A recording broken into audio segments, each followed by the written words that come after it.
aging can be delayed, aging can be stopped, aging can be reversed in several ways. This is our words by Nir Barzilai, director of the Institute for Aging Research, Albert Einstein College of Medicine, New York, and director of the Wolf Glenn Center for the Biology of Human Aging Research. He is one of the leading experts on aging. He believes instead of treating disease one by one as they come, we should treat their root cause first, aging itself. Nir Barzilai is among the 60 experts participating in Milan Longevity Summit, in which they will talk about the cutting-edge research to slow down the aging process. Today at Medica TV, we have the honor and pleasure to host Dr. Nir Barzilai, connected from New York. Can you suggest 3 concrete rules for everyday life to stop aging? Yeah, so first of all is exercise, okay? And with exercise, 2 things to know. A, it's a combination, okay? It's not only running, it's also doing upper body and doing flexibility, okay? So it's like let your whole body move. And How much? How much? Okay, the second, right. The second is how much. And I use the term optimizing or maximizing. There's probably too much and there's too little. We don't know what it is, but if you can, a lot of thing when you do, you can do a little bit more. I said, if you had 5,000, do 7,000. Look, for me, if at 7 p.m. I don't do 10,000 steps at least, then I'll go and I'll do the rest. Okay, this is my set point. But the major thing is that you have to stick to something and make sure that you're trying to pass it and maybe have better goals. The second thing is nutrition. And on nutrition, I would say 3 things. What I'm doing is intermittent fasting.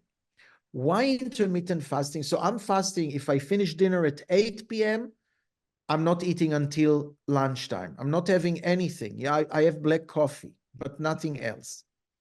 Why am I doing it? Remember I told you that when we gave animals just less food, they lived longer? Yeah. But when we gave them the food, when we came in the morning.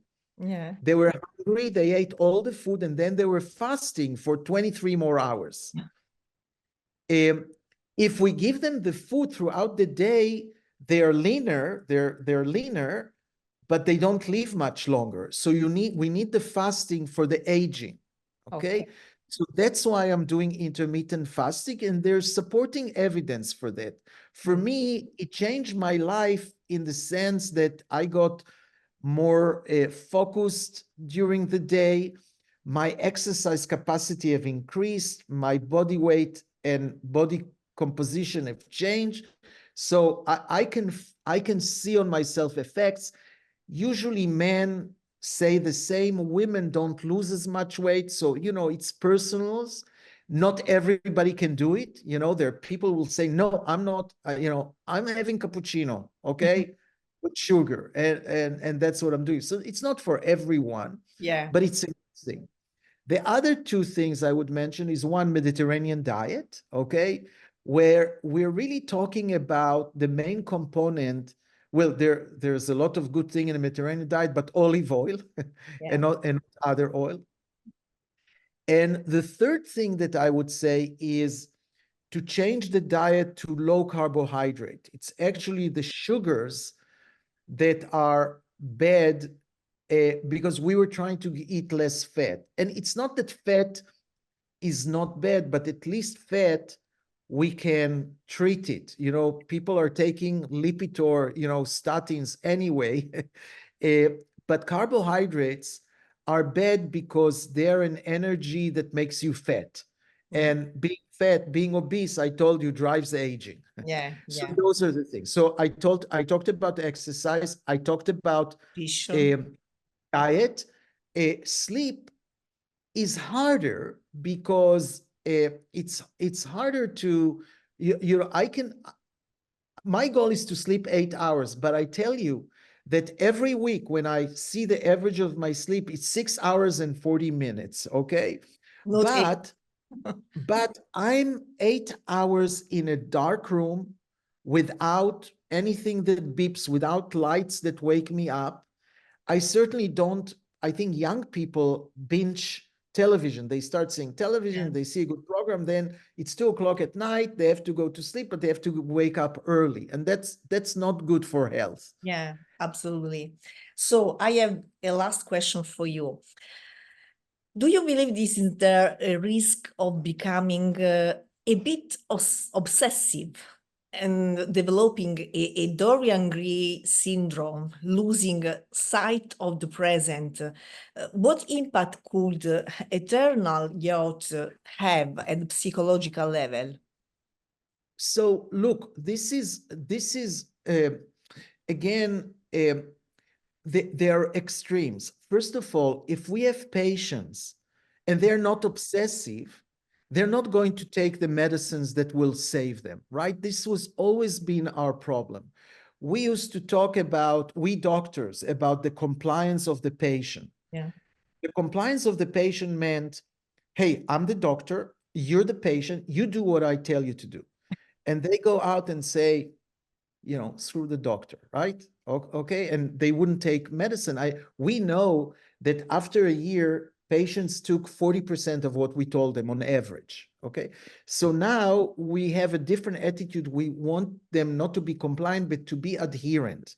We want them to stick to the medication, but for them to stick the medication, they have to understand that it's good for them, or they have to become obsessive. Not obsessive compulsive, but obsessive.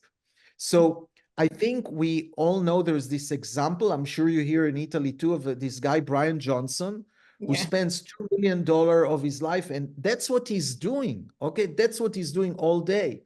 And he's very obsessive, and he takes 120 supplements, and he gets blood, young blood from his son and stuff like that, okay? Yeah. This is an obsession that I don't know if it will work for him, but it's not going to work for most of us, okay?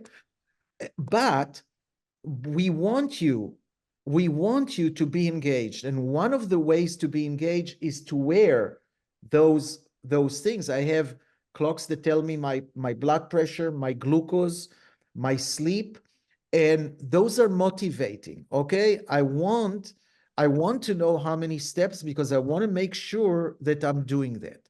So I think you need, if you want, look, what I'm telling you, I want to stop and tell you something. We have to spend time on our health rather than spend time on our diseases, okay? We want to prevent diseases and be healthy and not be sick, okay? Yeah. So we have to spend, though, the same time, okay, and the same effort. Yeah. So we need to understand that what we're doing is to prevent disease. And when you have disease, you're motivated because you're in pain, okay, or you want to do something about it. We want to stay well.